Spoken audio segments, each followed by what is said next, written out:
Por enquanto, você pode ir abrindo a sua Bíblia no Salmo 127, nós lemos. E eu acredito que nós temos a plena convicção de que a família está sob ataque. Todos nós que temos família aqui, todos nós que participamos de família, sabemos que essa é uma realidade. Então, a minha família, a sua família, está sob ataque, pensando que o nosso inimigo, o inimigo das nossas almas, ele de fato quer nos destruir e quer destruir as nossas famílias. E eu acredito que as áreas principais que nós enfrentamos esse ataque é no relacionamento marido e mulher e pais e filhos.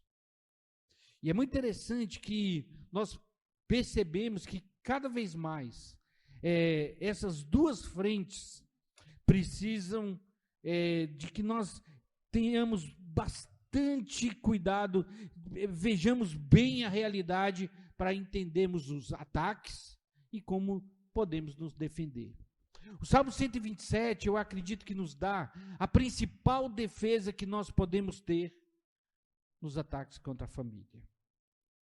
O texto vai dizer assim para nós, eu queria inicialmente pensar, e vou falar apenas sobre o versículo 1, mas os versículos 1 e 2 diz assim: se o Senhor não edificar a casa, em vão trabalham os que edificam. Se o Senhor não guardar a cidade, em vão vigia a sentinela. Será inútil levantar de madrugada, dormir tarde, comer o pão que conseguiram com tanto esforço.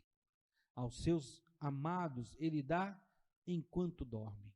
Tá certo? Dá para colocar aí a família? Mais um pouquinho. É muito interessante esse salmo, porque ele vai falar para nós assim, de quem é essencial na luta da família. O versículo 2 ele é muito interessante, que ele diz assim: será inútil levantar de madrugada, dormir tarde, comer o pão que conseguiram com tanto esforço. Mas isso faz parte da diligência de acordar cedo, trabalhar bastante, de saber, olha, o pão suado que eu consegui trazer para minha casa, isso tem valor. E de fato, aqui o salmista, ele não está desprezando isso. Mas ele está dizendo, olha, vai ser inútil você levantar de madrugada, dormir tarde, porque trabalha muito, comer o pão que conseguiram com tanto esforço, se de fato você não encarar a realidade do versículo 1. O versículo 2 ainda é muito interessante, que algumas traduções também, ele diz assim, aos seus amados ele dá enquanto dorme, que é a nossa tradução, mas há a possibilidade de traduzir da seguinte maneira, aos seus amados ele dá o sono. Hoje eu estava conversando com um rapaz lá, e a gente vai ficando velho, o sono vai ficando menos eficiente.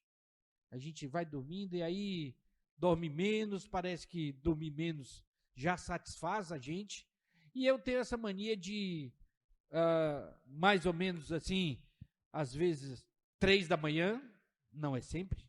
Às vezes 4 da manhã, não é sempre. Mas via de regra, 5:30, eu já estou ali para acordar os galos. Canta galo, né? Então, antes do galo cantar, já acordar ele. Mas é muito interessante o salmista nos lembrando dessa possibilidade, que Deus também é capaz de nos dar o sono. Aquilo que talvez tira o sono da gente, as preocupações, a ansiedade, muitas vezes até preocupações e ansiedades com a nossa própria família. Nós temos a possibilidade de confiar em Deus e Ele nos capacitar a dormir tranquilamente. Hoje nós temos o ninho se esvaziando. Nossa filha, com 19 anos, estudando em Campinas, administração. Então, aquela preocupação, como é que ela está? E a segurança dela? Ao sair, será que ela vai estar protegida? Nosso filho de 22 anos, também, depois de passar esse ano o ano passado em Gramado, tirou um tempo para estudar a Bíblia. Quantas vezes ele fazia ministério em Porto Alegre e aí pegava um BlaBlaCar. Quem sabe o que é BlaBlaCar?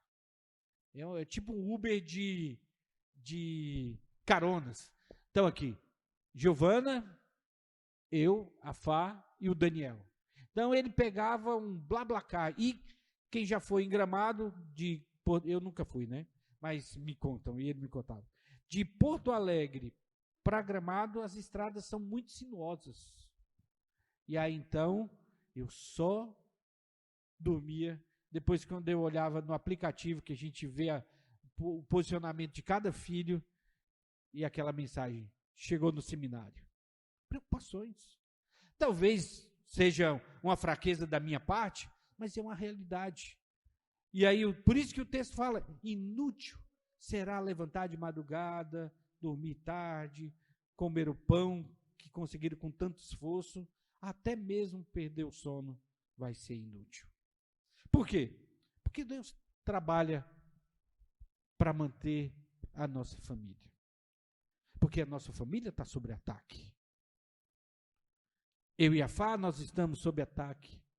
A Giovana está sob ataque. Nova vida, vida universitária. Longe de casa. Você acha que o inimigo vai deixar ela tranquilinha? De maneira nenhuma. Agora o Daniel, que estuda direito lá em São Paulo, vai voltar para a faculdade. De novo também. As mesmas artimanhas e outras serão usadas para que a nossa família seja destruída.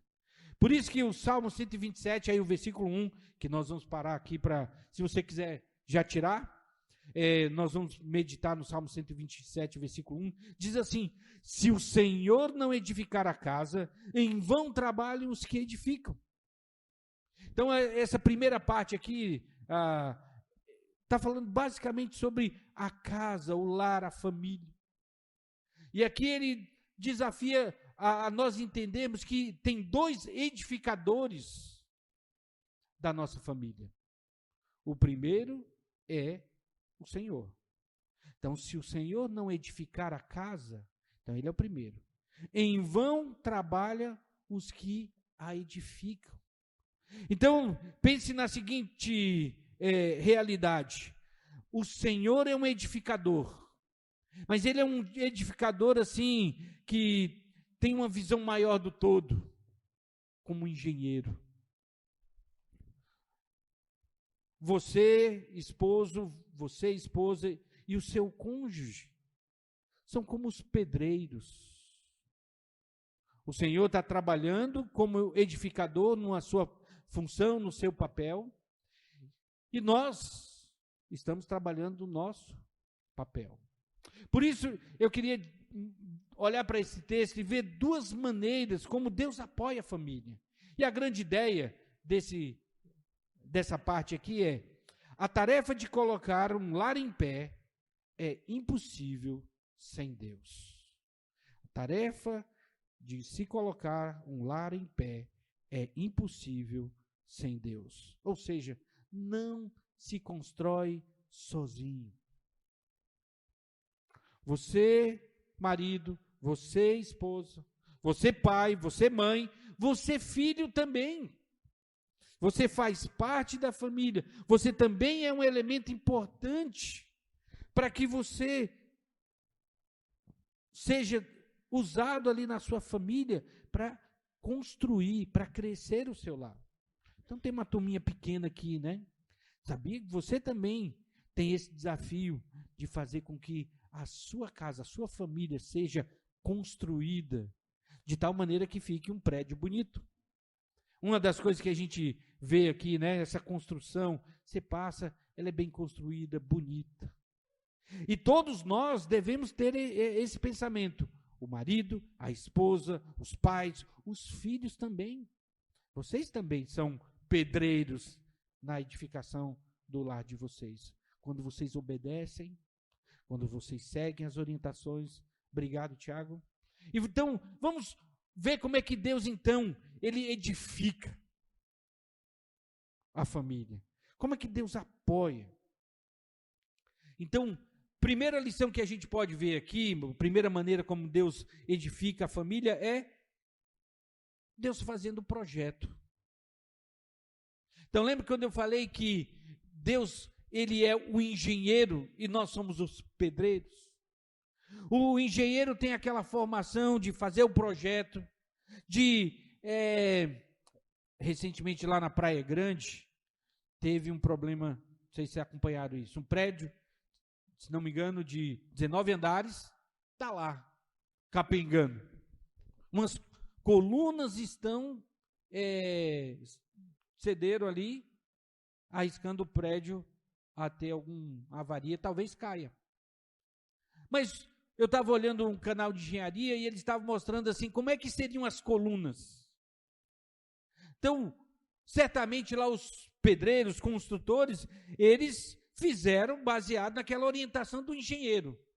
Usa ferro tal, agora você, parece ter o Gilberto pode me ajudar nisso aí, que é bom nisso aí. Assim as agulhas, né? Que não sei se, que aí amarra lá a coluna, e aí tinha que ter um tamanho, eles usaram outro, e aí tá lá, descascando, correndo o risco de cair. Porque a missão do engenheiro é pensar o quanto aquele suporta o peso, qual o material que vai ser usado, como é que vão ser os quartos. E Deus fez isso. Na sua palavra, o engenheiro, ele já mostrou como é que se constrói uma casa. E aí então nós temos várias orientações na palavra de Deus mostrando isso. Por exemplo, Efésios capítulo 5, de 22 a 33, ou seguindo um pouquinho mais até o 6, 4, mostrando lá que no lar tem papéis, cada um tem a sua responsabilidade.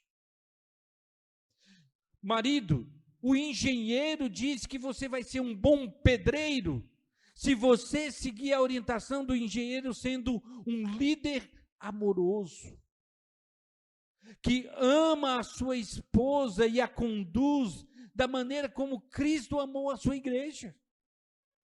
E não adianta a gente reproduzir o papel do nosso pai, a maneira como ele nos criou, como ele fez, se também o nosso pai não seguiu o que a palavra de Deus diz, a orientação daquilo que ele falou. Então, para nós, maridos, edificarmos aqui, seguindo a orientação do Senhor que edifica, nós temos que seguir o padrão de Deus. Você, esposa, da mesma maneira. Deus estabeleceu, hoje é contra a cultura isso. Uma mulher que se submete ao seu marido, no tempo do empoderamento feminino. Mas o engenheiro sábio, que conhece o ser humano, que criou o ser humano, estabeleceu esse papel para a esposa, da mesma maneira que estabeleceu um papel para o marido. Também, ao fazer esse projeto na autoridade que Deus tem e revelando na sua palavra, ele disse para os pais criarem os seus filhos, dedicando intensamente na orientação espiritual dos seus filhos, investindo o seu tempo, ensinando a palavra de Deus em todas as oportunidades, disciplinando. É outra área hoje que na nossa sociedade é proibido dizer. Contrariar o seu filho, a sua filha, dizendo não.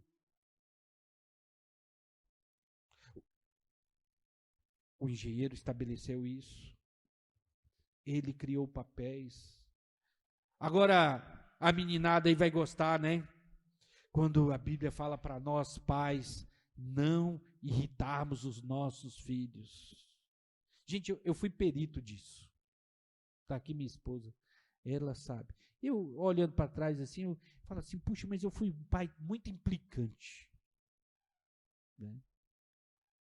Precisava ter sido menos. Vai fazer a tarefa. Olha, esse aqui está fora do lugar. mas assim, constantemente. Né? Então, a palavra de Deus diz que a gente deve educar, a gente deve disciplinar, a gente deve se dedicar na maneira como a gente vai educar os nossos filhos, mas ser implicante é algo que Deus proibiu a gente ser. Né? E era um dos versículos prediletos dos meus filhos, né? Pai, olha o que diz lá, não irritei os vossos filhos, né? Mas eu tinha que também cumprir o outro anterior, que é criar os filhos na disciplina e na instrução do Senhor. Então, eu e a Fá ali, lendo, conversando, orientando. E é muito interessante hoje a gente ver eles trazendo esses fundamentos, agora né, que estão fora de casa, assim, já tendo as suas posturas que são de adultos, lembrando de coisas que nós conversávamos, nós falávamos, ou até olhando para alguns pais dizendo assim, olha, aquele pai, aquela mãe, eles são moles, né? Aí eu falo assim, calma, que um dia você vai ser pai, você vai ser mãe, vai ver como é difícil ser pai e ser mãe. Mas Deus, como engenheiro, Ele já deu um projeto. Então você, filho, né, na hora que eu falei dos pais, alguns pais cutucaram para os filhos, né? Mas você, filho, quando for usar lá, pai, não me irrita não, porque tem a palavra de Deus aqui dizendo, antes vai dizer, obedeça. Então quando o papai e a mamãe falarem, olha lá, vai fazer, não é depois do 50º grito, já vou, não, coopera lá em casa, segue o engenheiro, dizendo, tá bom, eu vou fazer, eu vou obedecer. Porque quem mandou é aquele que tem autoridade, aquele que tem o conhecimento, aquele que estabeleceu as regras para o funcionamento do lar, baseado na sua autoridade de Deus e na sua sabedoria de Deus também. E ele estabeleceu esses papéis que devem ser cumpridos.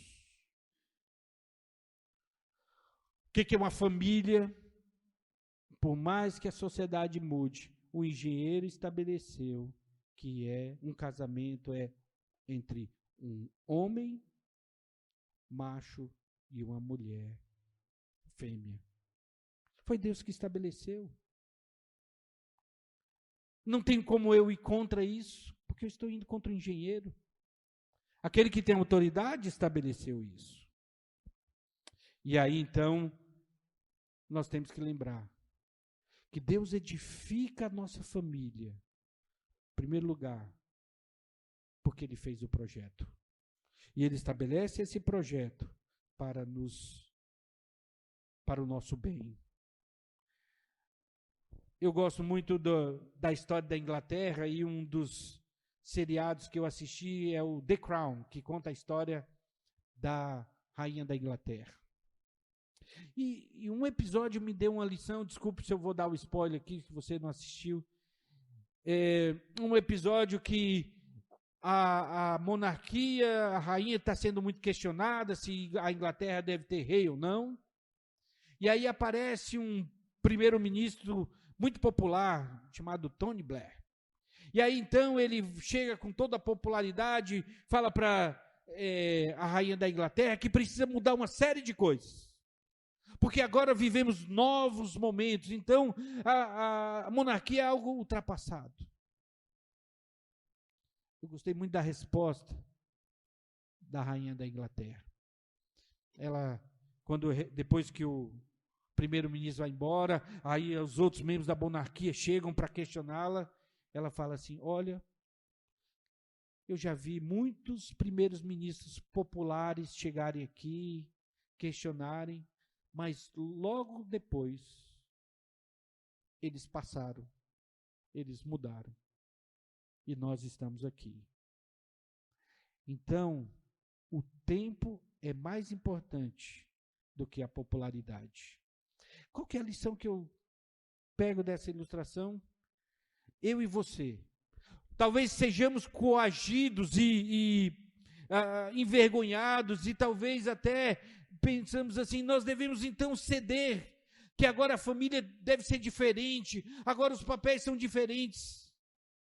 Lembre-se, o nosso engenheiro que edifica a família, ele nos criou, ele é eterno, ele já viu tudo que já passou nesse mundo, e ele continuou dizendo para nós, os papéis da família são esses: pai, mãe, marido, esposa e filhos. Deus não vai mudar. Continue crendo que esse engenheiro é sábio e que as melhores orientações para você edificar a sua família está na sua palavra. Por isso, a tarefa de colocar um lar em pé é impossível sem Deus. E quando acontecem as crises, quando a gente foge do projeto de Deus, muitas vezes o que a gente faz é tirar Deus da história. A gente tenta resolver as nossas encrencas familiares com o nosso próprio esforço, com a nossa própria sabedoria, e parece que as coisas pioram. Em vez de reconhecermos, olha, eu não posso mudar a minha família, eu não posso edificar a minha família, eu não posso fazer com que a minha família seja uma família que traga benefícios para cada participante. Se eu não colocar Deus em primeiro lugar, regendo a minha vida. Então Deus fez um projeto. O projeto dele é muito melhor do que a minha sabedoria. Porque ele diz, se o Senhor não edificar a casa, em vão trabalham os que a edificam. Tenha certeza disso. Tenha convicção disso. A sua melhor solução não vai se comparar com a solução de Deus para a sua família. Quando tiver aqueles problemas, aquelas encrencas, aquelas dificuldades, não tente resolver na sua própria sabedoria, busque a Deus, consulte o engenheiro. Senhor, como é que faz? Agora está desabando aqui, essa coluna caiu, como é que eu posso fazer? O engenheiro vai te capacitar a fazer uma recuperação. Dizem que uma reforma é mais custosa do que a construção inicial. Mas muitas vezes a gente precisa de uma reforma. E mesmo com a reforma, a gente tem que seguir a orientação do engenheiro. Então Deus fez o projeto, mas sabe qual a bênção também desse edificar de Deus? É que ele põe a mão na massa. Eu uma vez estava conversando com um senhor de grande experiência na construção, e ele falando assim, ele já acho que tinha uns 35 anos construindo casa, ele falando, olha, eu não aguento esses engenheiros novos. Foi lá para a faculdade, aprendeu, mas não sabe o que é uma massa, não sabe o que é uma colher, não sabe o que é um carrinho. Então o que ele estava falando? Muito conhecimento, pouca experiência. Às vezes assim, ele falando assim, o engenheiro vem aqui, aí eu tenho que ensinar para ele. Ele não sabe nada. Então Deus é um engenheiro diferente. Deus é um engenheiro que conhece. Ele sabe assentar um bloco. Ele sabe usar um prumo. Ele sabe fazer cimento. E por isso, a gente vê na palavra de Deus que como edificador, ele mostra para nós que também ele nos capacita a fazer aquilo que é necessário para edificar uma família. Então, quando ele diz ali o nosso papel, as nossas responsabilidades, como a gente deve fazer, ele fala, eu posso te capacitar a fazer isso. Como ser pai é difícil. Nos dias de hoje nem se fala. Não é fácil. Hoje, porque não é fácil, alguns vão olhar assim, eu só quero ter um filho. Não quero ter filho, quero ter pet. Né? Tem a turma do pet também. Mas a Bíblia diz no Salmo 128 que quando a pessoa coloca muitos filhos do mundo, quando tem muitas flechas, é abençoado. E aí, quando a gente pensa nisso, de que ter filhos vale a pena, A gente só vai valorizar essa realidade se nós entendermos que Deus vai estar ao nosso lado, nos capacitando a criar os nossos filhos. Quando a gente reconhecer que nós não temos condições em nós mesmos para ter filhos, segundo o padrão de Deus. Mas também você, marido, e você, esposa. Você e eu, nós não podemos refletir o que o Senhor quer para a edificação do nosso lar, se nós não reconhecermos, eu não consigo ser o marido que Deus quer para minha esposa Fabiana. Da mesma maneira que ela não consegue.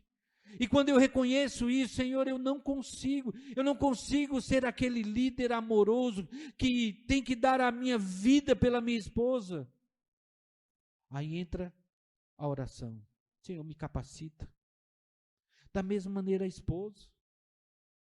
Senhor, eu não consigo cumprir o meu papel de esposa, que ganha o marido sem palavra alguma. Senhor, eu clamo ao Senhor, peço o seu auxílio para que o Senhor me capacite. Da mesma maneira, filhos,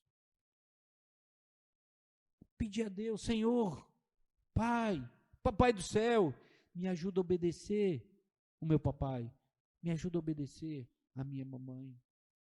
Adolescente, que está ali no meio da escola, tentando ali, está ali no meio de um grupo, influenciado pelo TikTok. E aí então de você olhar e falar, eu preciso dos meus pais sábios para que me oriente nesse mundo de tanta tolice. Me ajuda a ouvir os meus pais, em vez de ouvir meu coleguinha da mesma idade que eu. Peça a Deus, porque Ele capacita. Uma das coisas que é muito interessante é quando Deus fala que Ele escreveu aos pais, lá em 1 João, capítulo 2, versículo 14, Ele diz assim, filhinhos, eu escrevi a vocês porque conhecem o Pai. Aí depois vai falar sobre os pais. Pais, escrevi a vocês porque conhecem aquele que existe desde o princípio. Olha que interessante. Quando João fala que ele está escrevendo a palavra de Deus para os pais, ele não está dizendo assim, olha, porque vocês são pais maravilhosos, porque vocês são pais firmes, porque vocês são pais dedicados. Ele diz, porque vocês conhecem o Criador.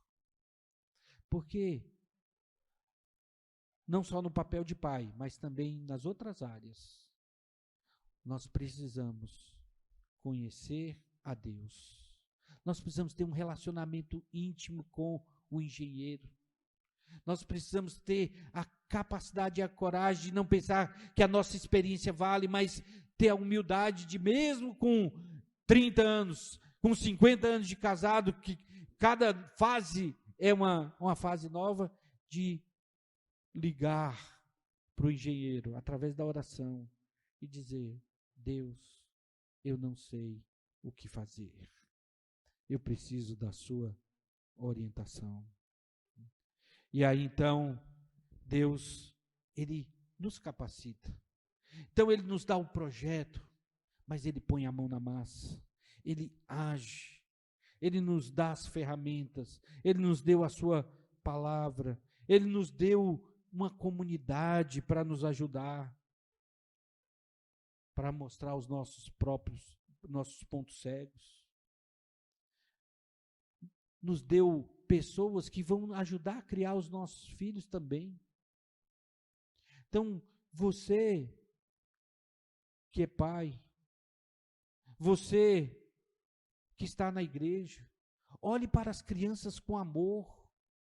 Na hora que estiver correndo, na hora que estiver aprontando, em vez de só chegar e dar aquela bronca, chegar para eles, corrige, é importante, não é um liberou geral, mas faça com amor, porque você está aqui para cooperar também com a criação dos filhos dos seus irmãos.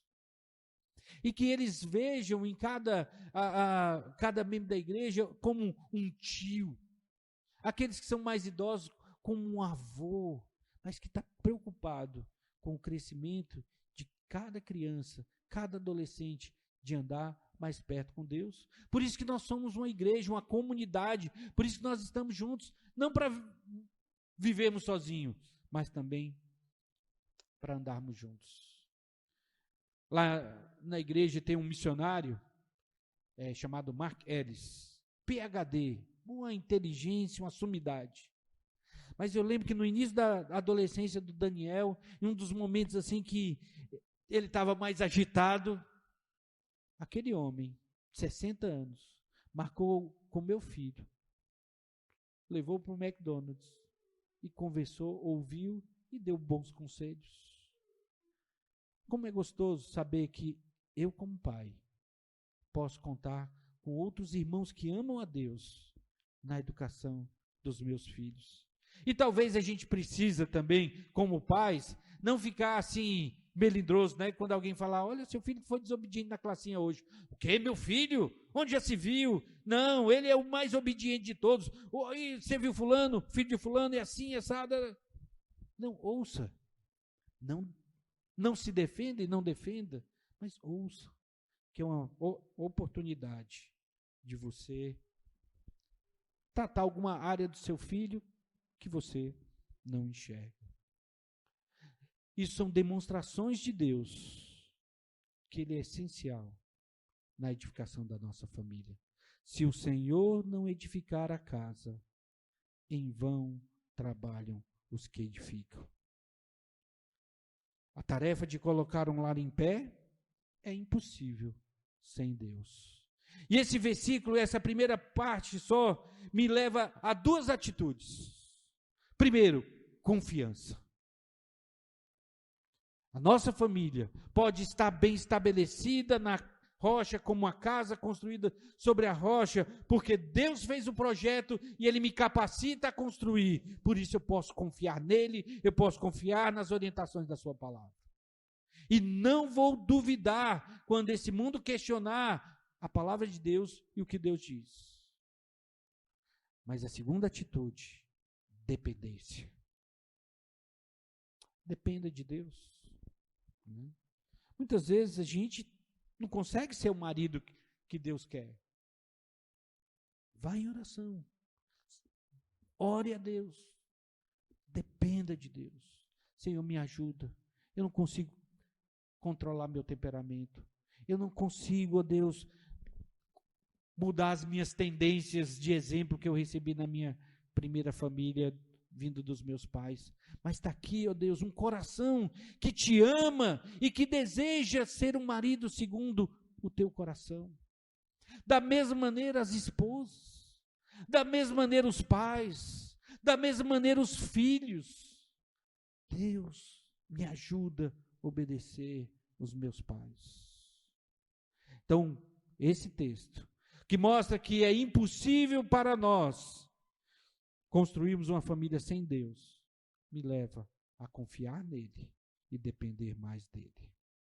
Meus queridos, minha oração é que nós possamos lutar juntos pela nossa família e que o inimigo não vença as batalhas, que o inimigo não seja vitorioso naqueles ataques que ele faz contra a nossa família e que nós tenhamos uma família, dentro de uma família maior chamada igreja, que vai acolher, que vai ensinar e instruir aqueles que desistiram e estão decepcionados com a vida familiar. Porque a vida familiar é muito importante, porque Deus a criou. Então, minha oração é que vocês, todos nós, guardemos no coração essa realidade. Eu preciso essencialmente de Deus na edificação da minha família. Baixe sua cabeça. Coloque-se diante do Senhor aí. Peça que Deus ajude. Talvez você, marido, talvez até vindo antes para cá, deu aquela rusga, Coloque-se diante de Deus. Deus, eu preciso pedir perdão para minha esposa. Preciso pedir perdão para o meu filho. Talvez é a esposa que precisa fazer isso. Talvez é você, filho, que tem dado trabalho, que tem desobedecido os seus pais, que tem trazido tristeza aos seus pais, seja lá na escola, seja dentro de casa.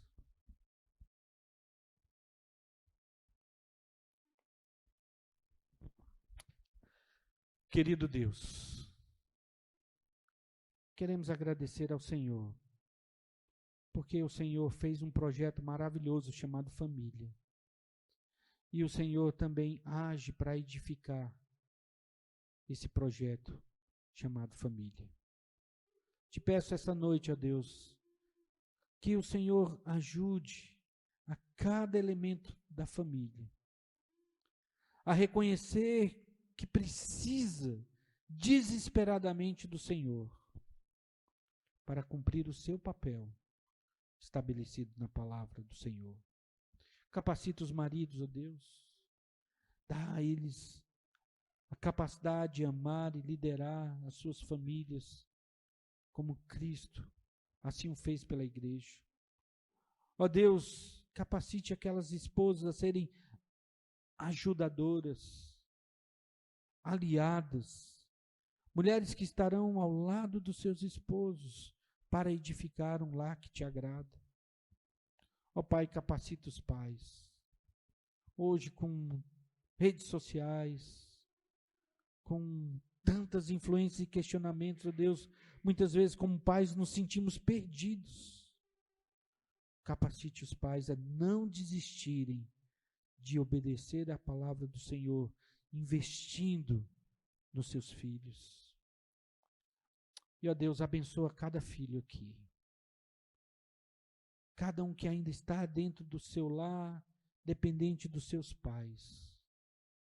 Como o Senhor mesmo disse, que o Senhor faça e converta o coração dos pais aos filhos e dos filhos aos pais. E que cada filho possa te glorificar acima de tudo. Assim oramos em nome de Jesus. Amém.